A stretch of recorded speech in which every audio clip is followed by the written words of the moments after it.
I think Darius is back with our first guest of the evening. Darius, take it away. Absolutely. I just want to let everybody know we are here live with the winner of the best, could be the future winner of the Super 8, Mr. Adam Cole. How are you doing today? Good, guys. Thanks a lot for having me on the show. Thank you for coming. We've been counting this down to the Super 8. We've had Tommaso on last week, and of course yourself on today, and we're looking for a couple more competitors next week. So we are awesome and ready to go here. This is exciting times with the Super 8 here. Oh yeah, for sure. Like the second that I found out I was going to be a part of the Super 8, I started buzzing right away, just because I know what the tournament means to not only the fans of pro wrestling, but to the guys within the industry. So the opportunity for me and the other 7 competitors to go into this tournament and showcase what we're really all about will be a really, really cool deal. It's a big deal because it's the 15th annual Super 8. This is the first time that ECWA is under new ownership. It'll be available on iPay-per-view on GoFightLive.com. So it really, really will be a really special event, and something that I know all 8 of the competitors are looking forward to, and certainly the fans seem to be really excited about it as well. Yes, and with the new ownership, I guess, comes new rules, as they're for the first time announcing the first-round matchups ahead of time, and we see, I believe you're squaring off against your finals competitor, in Mr. Sami Callihan. Yeah, and that was kind of a tough pill for me to swallow, to be honest, because I thought, okay, this is the Super 8. This will be my chance to really make a good impression. And my first-round matchup is a guy that I went to war with just a few short weeks ago. So to say that I have the toughest first-round matchup is an arguable statement, but Sami Callihan, no doubt, is just an unbelievable talent and has just made waves everywhere that he's gone. And I know he's looking to really prove that he is worthy of being the Super 8 champion, and even more so now that he's paired up with me, being that I beat him in the finals of Best of the Best. So it'll be no different as far as I know me and Sami are going to go out there and just absolutely annihilate each other like we did in the finals of Best of the Best. So it's if I make it past the first round, I don't know if I'll be ready to go in the second round because of the beating he gave me in the finals. So this will be an interesting matchup for sure. And that's a good point there. But if you could step outside yourself for a moment, who, as from a fan's perspective, would you say is the favorite? Because we've got yourself, who just won a tournament not too long ago. We got Tommaso, who's going for his 3rd straight finals attempt. Who would you say is the favorite for this bout? That's a tough call, and obviously everyone who's going into this tournament is thinking that they're going to be the ones who are going to walk away as the Super 8 champion. But completely stepping out and looking at this tournament from the outside in, I would say when you look at a guy like Austin Aries, he's probably got to be the favorite in my book, as far as Austin has been a guy who's been all over the world. He's done everything. He's a 2-time Ring of Honor world champion.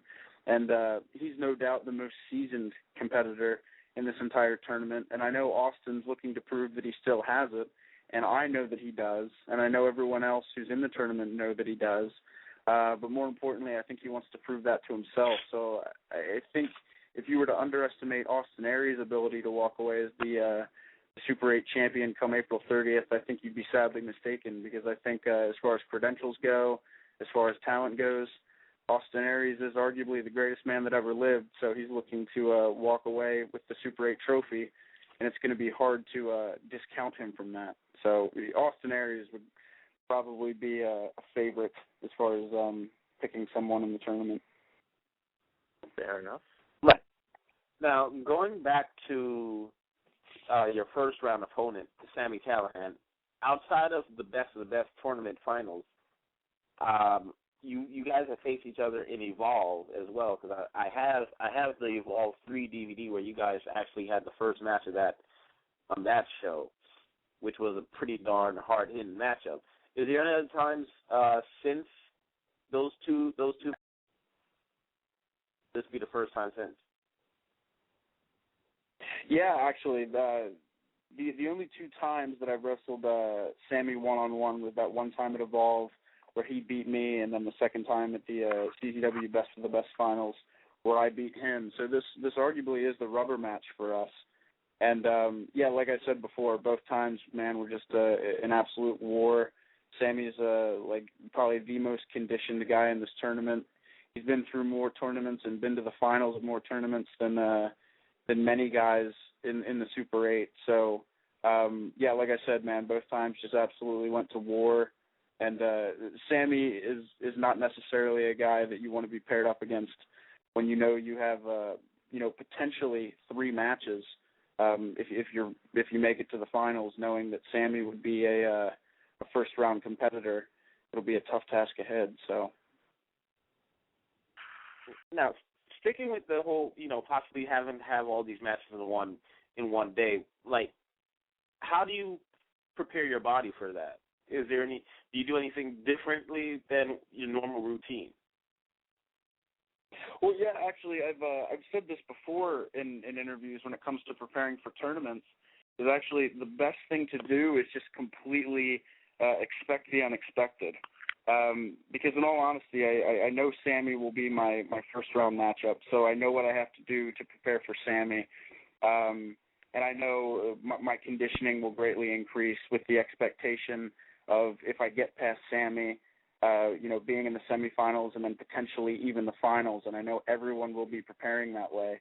But the biggest thing that you have to do is you have to prepare yourself to just expect absolutely anything, because lots of times in tournament situations, you're wrestling completely on instinct, because there's no way that you can prepare for 7 guys. It's just impossible.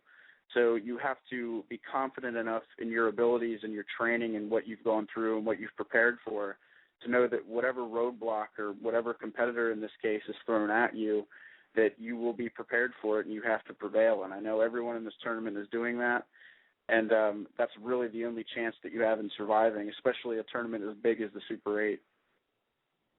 Well, you said expect the unexpected. I expected you to say that you prepared by doing yoga, because that's what I just was looking at on your tweet. Yeah, the yoga absolutely just destroyed me today. I've done yoga before, and it really helps with my cardiovascular conditioning and balance and coordination and things like that.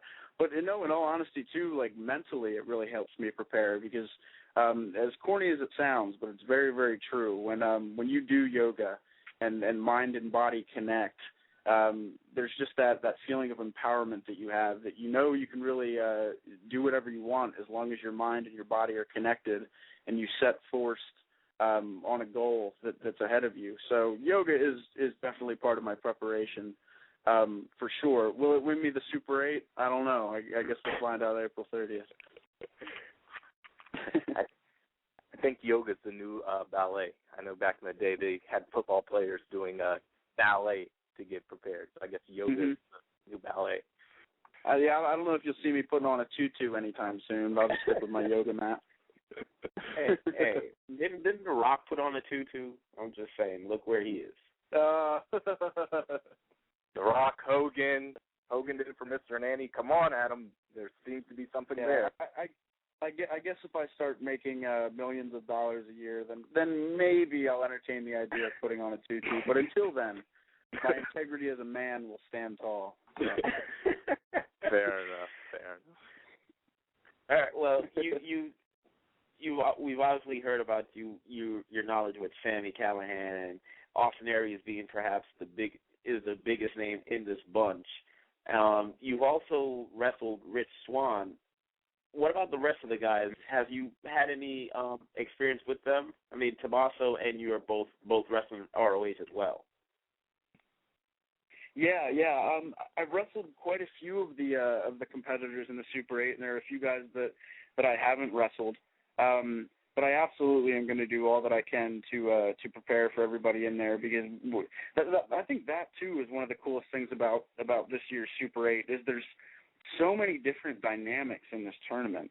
like you have a guy like let's say Sami Callihan or Tommaso Ciampa who are known for their hard-hitting style and their power guys. And you have a guy like Rich Swann who has just done some of the most amazing things that you've ever seen before with his acrobatics and the amazing high flying that he's done. And then you have a guy like Shockwave the Robot who you just absolutely can't prepare for in any way because he's a robot. So, no, it's like, but it's such a neat dynamic. And, like I said, trying to prepare for everybody would just be an absolute headache and a half and an impossible task. But I have been fortunate enough to be in the ring with many of the competitors in this year's tournament. So I do kind of have an idea of what to gauge as far as if I know who I'll be competing against. Good. All right. Now, we want to put you on the spot here, but we got a caller all the way from the UK on the line, so we were wondering if you want to take some calls here. Oh yeah, absolutely, from the UK, of course. Yeah, Adam, we got a caller here on the line for you. His name is Paul. He's all the way from the UK. Paul, you're on the line with Hit the Ropes Radio and Adam Cole. How's it going? I'm good. Hello, Adam. How are you? Hey, Paul. How are you? I'm good. Good. I wanted to ask. Good.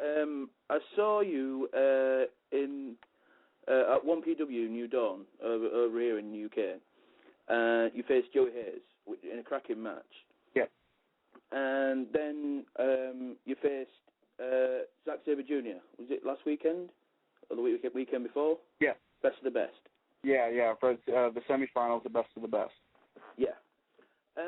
My question was, which of those two matches did you enjoy the most, and can you see more of like the British junior heavyweights breaking through on the US indie scene? Oh, that's a great question. I really liked both of the matches, to be honest. Like wrestling Joey, that was the first time I had ever wrestled Joey, and I had heard really, really good things about him, and he lived up to all the expectations. He was outstanding. And then you have a guy like Zack Sabre Jr., who I've wrestled multiple times now, both in singles and in tag matches. And Zack is just phenomenal. If Zack, for whatever reason, would decide to move here to the United States, there's no doubt in my mind that he would be a breakout star, and he would easily be in Ring of Honor. He's absolutely that good. And getting the chance to go over to England for that month stay was just such an awesome experience, and getting to encounter so many good talents, especially the junior heavyweights over there in Britain. And many of them who have come over here have done very, very well, and it's just a testament to how good that they really are. So, yeah, guys like Zack Sabre Jr., guys like Joey Hayes, who, if they would make the choice to come over here, I think they would do awesome, and the transition would be very easy for them, because a lot of them are such hard workers and such good talents. And like a guy like Zack Sabre Jr. has got to be, easily in the top 3 as far as my favorite opponents go. Just so good. So, yeah, absolutely. I have nothing but good things to say about the few guys that I wrestled over there. And I absolutely see the wave starting to come through. Like, more guys are starting to make the transition and coming over here, and I wish them the best. Like, guys like Marty Scurll as well is so good, and could go as far as he wanted to. So, yeah, absolutely. Cool. Thank you very much for answering my question. All right, Paul. Thanks a lot for your call, man. Appreciate it. No problem. Yeah, thanks, Paul. Bye.